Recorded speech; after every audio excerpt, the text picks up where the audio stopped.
Welcome to Newton TV, where we'll be diving into the complexities of cardiovascular dysfunction. This is a critical area for nurses and medical students, as understanding these conditions is essential for providing optimal patient care. Cardiac defects can be broadly classified into two main categories: congenital and acquired. Congenital defects are anatomical abnormalities present at birth, while acquired defects develop later in life due to various factors. Congenital defects include structural abnormalities like ventricular septal defect, VSD, or tetralogy of Fallot, often diagnosed in infancy.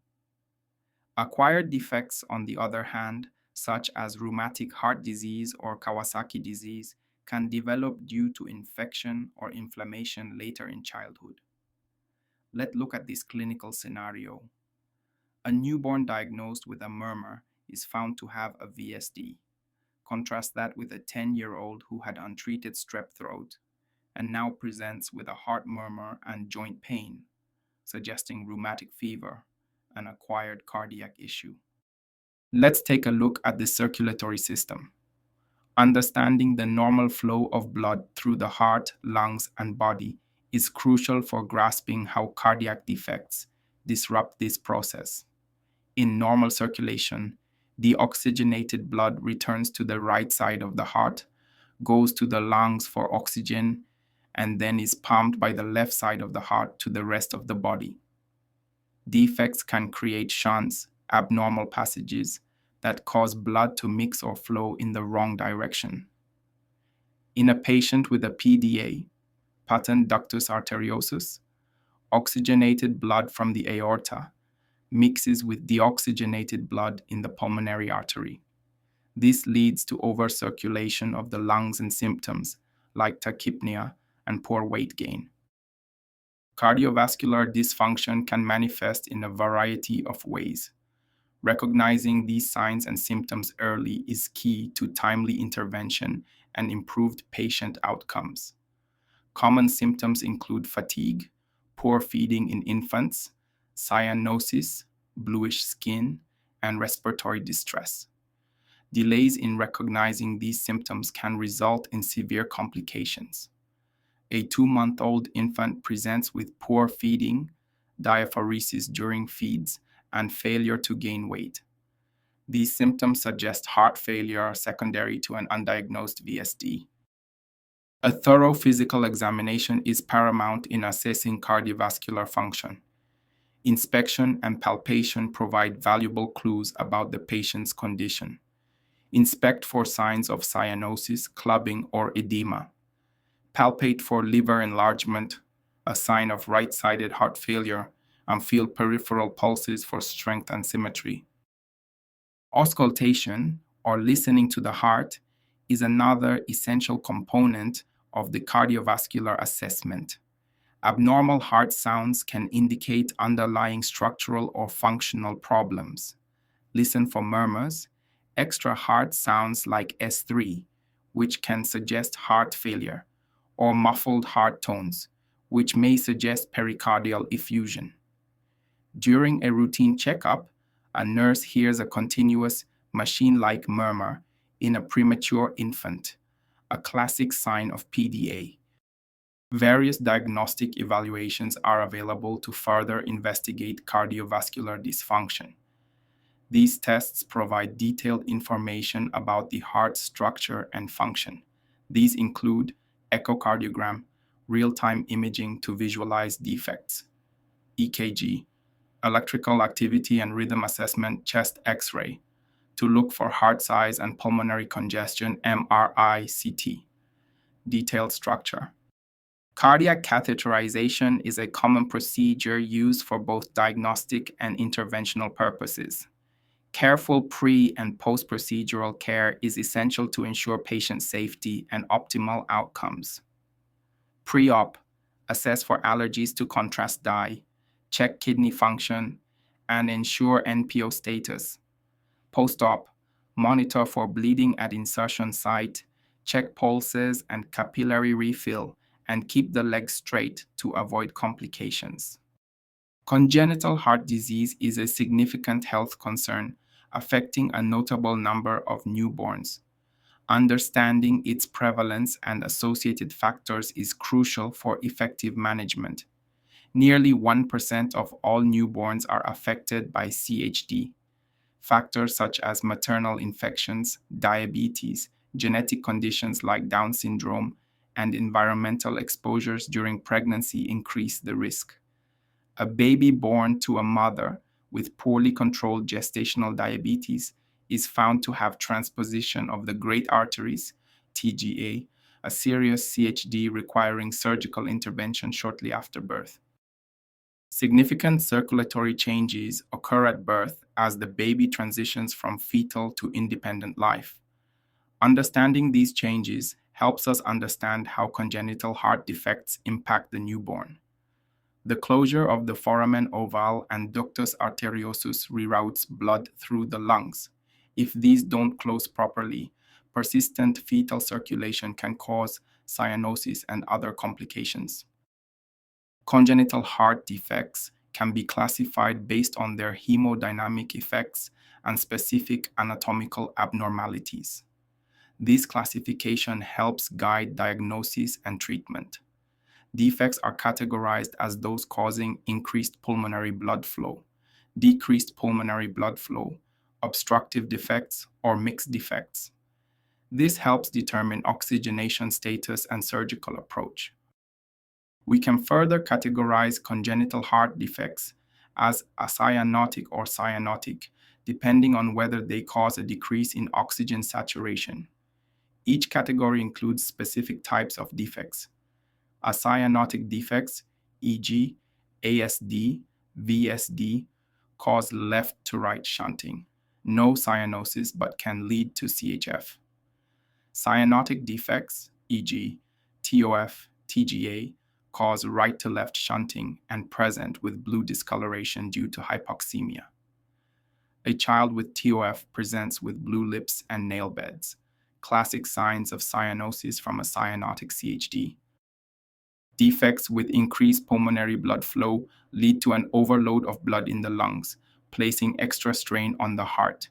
This can have significant consequences for the patient. These defects include ASD, VSD, and PDA. Excess blood to the lungs leads to pulmonary hypertension, difficulty breathing, and poor feeding. Let's visualize how these defects with increased pulmonary blood flow affect the heart's chambers and blood flow patterns. Understanding these patterns is key to understanding the pathophysiology. Left to right shunting increases pressure in the pulmonary artery. Over time, this leads to RV hypertrophy and CHF. Pulmonary congestion is a common result. A child with a large VSD is admitted with crackles, hepatomegaly, and diaphoresis during feeding, all signs of CHF. Atrial septal defect, or ASD, is a common congenital heart defect. Understanding the size and location of the defect is important for determining the appropriate treatment strategy. Small ASDs may close spontaneously. Large ASDs may need closure via catheter or surgery to prevent long-term complications like arrhythmias or stroke. Ventricular septal defect, or VSD, is another common defect and the most common congenital heart defect. The size of the defect significantly impacts the severity of symptoms and the need for intervention. Small VSDs may be asymptomatic. Larger ones cause CHF and failure to thrive. Surgical closure is often required if symptoms persist or pulmonary hypertension develops. Patent ductus arteriosus, or PDA, is common in premature infants. Understanding the implications of PDA and the available treatment options is crucial for neonatal care. Left to right shunting increases pulmonary blood flow. If untreated, it can lead to pulmonary hypertension and endocarditis. Indomethacin can be used to close the PDA, otherwise surgery is needed. Obstructive defects impede blood flow out of the heart, increasing the workload on the heart muscle. Recognizing these defects is essential for preventing complications. These defects include coarctation of the aorta, aortic stenosis, and pulmonic stenosis. The heart must pump harder to overcome the obstruction, leading to hypertrophy and potential failure. Coarctation of the aorta is a narrowing of the aorta that can lead to significant blood pressure differences between the upper and lower extremities. Early detection is crucial.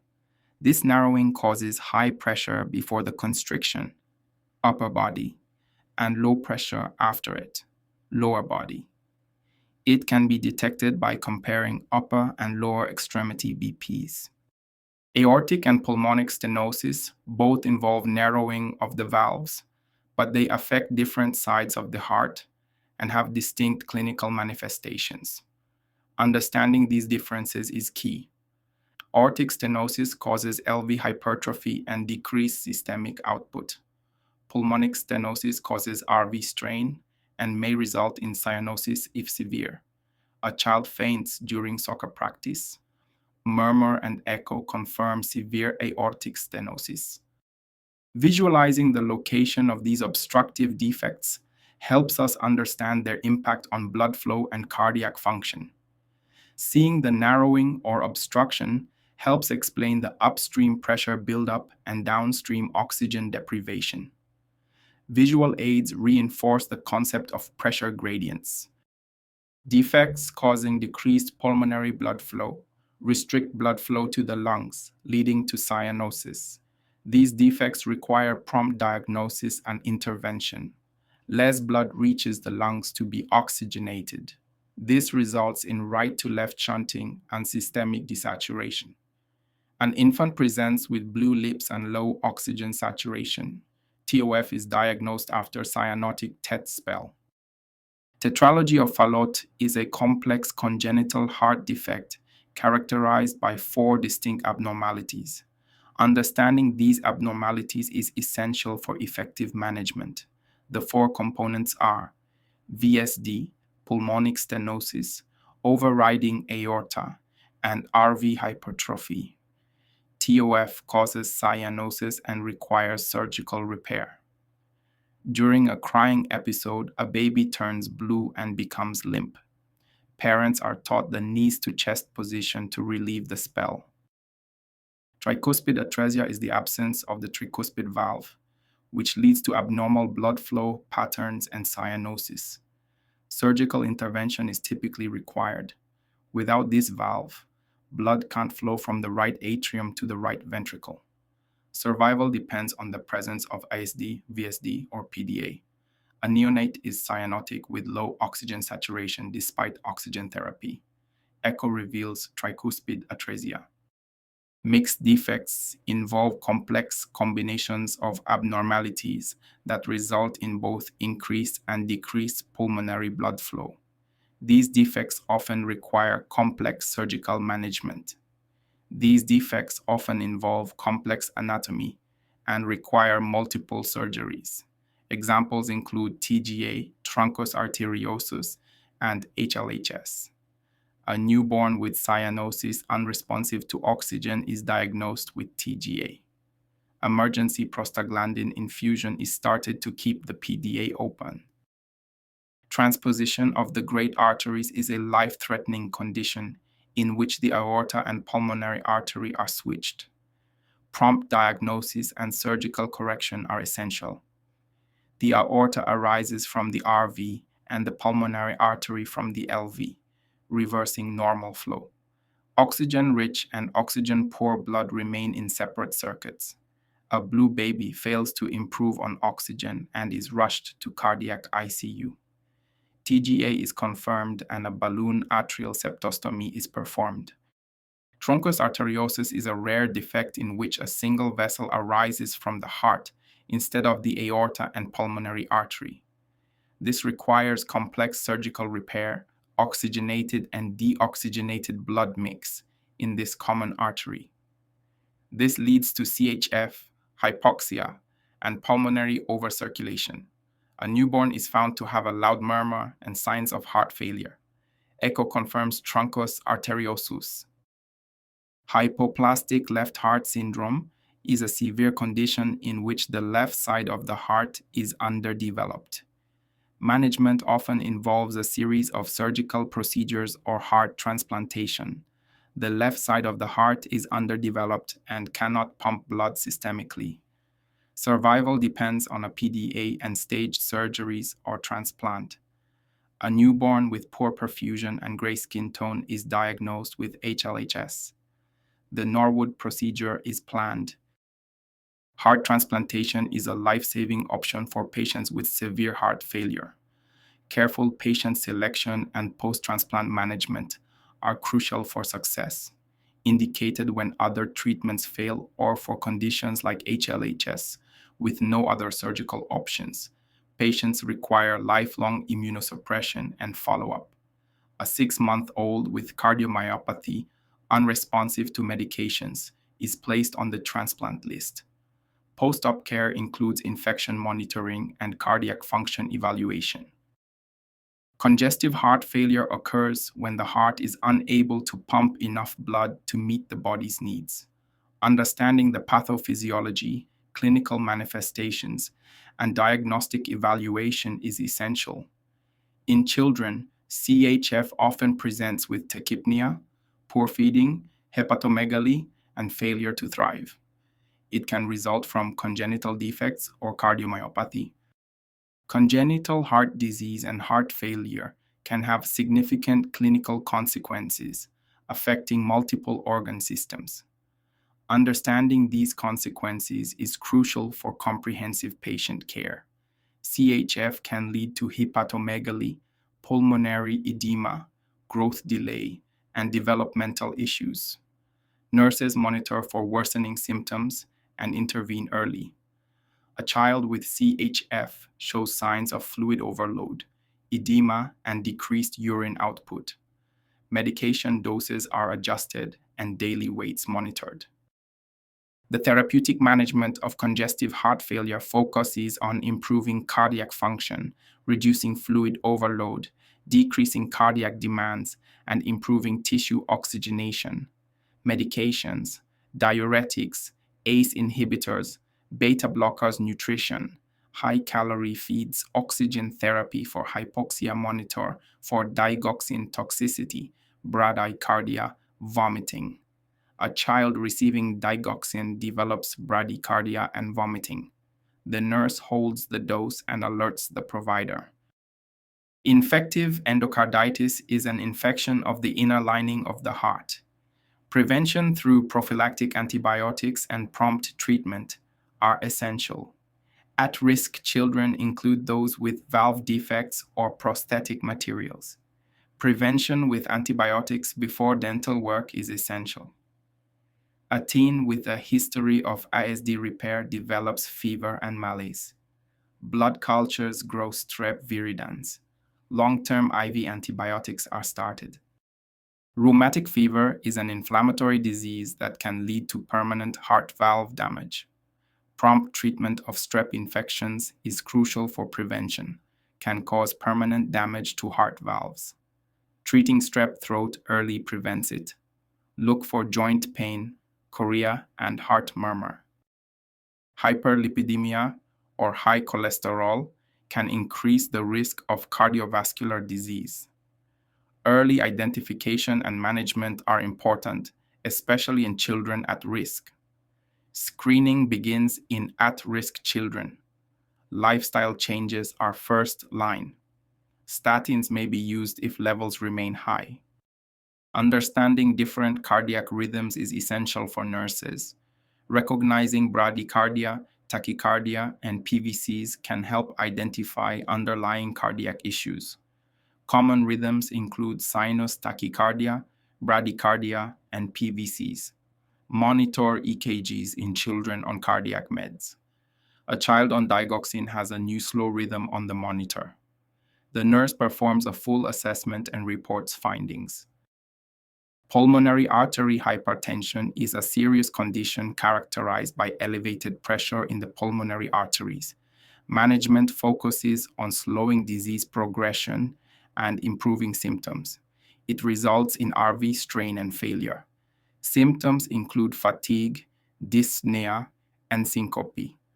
Treatments include oxygen, sildenafil, and prostacyclin analogs. A child with repaired CHD shows signs of fatigue and poor oxygenation. Right heart cath confirms PAH. Cardiomyopathy refers to abnormalities of the heart muscle that impair its ability to contract. Understanding the causes and prognosis is important for patient management. Types: dilated, most common, hypertrophic, and restrictive, leads to impaired pumping and arrhythmias. A 7-year-old presents with fatigue and enlarged heart on X-ray. Echo shows poor ejection fraction. Diagnosed with dilated cardiomyopathy.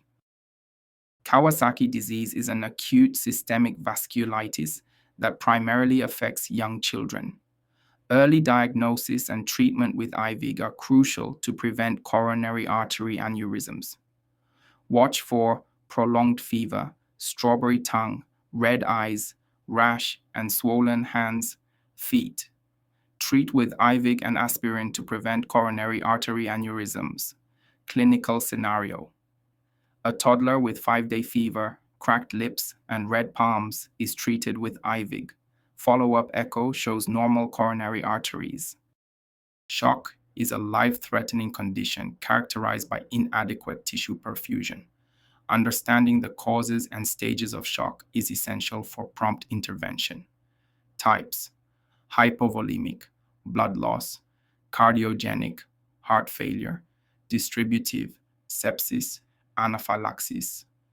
Early signs: tachycardia, delayed cap refill, cool extremities. Clinical scenario: a child in septic shock has warm flushed skin initially, followed by cold extremities and low BP. Fluids and vasopressors are started. The stages of shock progress from compensated to decompensated to irreversible. Recognizing the characteristics of each stage is crucial for guiding treatment decisions. Compensated: normal BP, but signs of poor perfusion. Decompensated: low BP, altered mental status irreversible, organ failure, death. Likely: a child with trauma progresses from compensated to decompensated shock. BP drops, urine output decreases. Anaphylaxis is a severe allergic reaction that can lead to vasodilation, bronchoconstriction, and increased capillary permeability. Prompt treatment with epinephrine is essential, causes bronchoconstriction, vasodilation, and airway swelling. Immediate treatment is epinephrine IM. A child allergic to peanuts accidentally ingests one. Wheezing, hives, and hypotension develop. Epinephrine is given. Toxic shock syndrome is a rare but serious condition caused by toxins from Staphylococcus. Prevention through proper hygiene practices is key. Thank you for watching. Please like, share, and subscribe for more videos like this.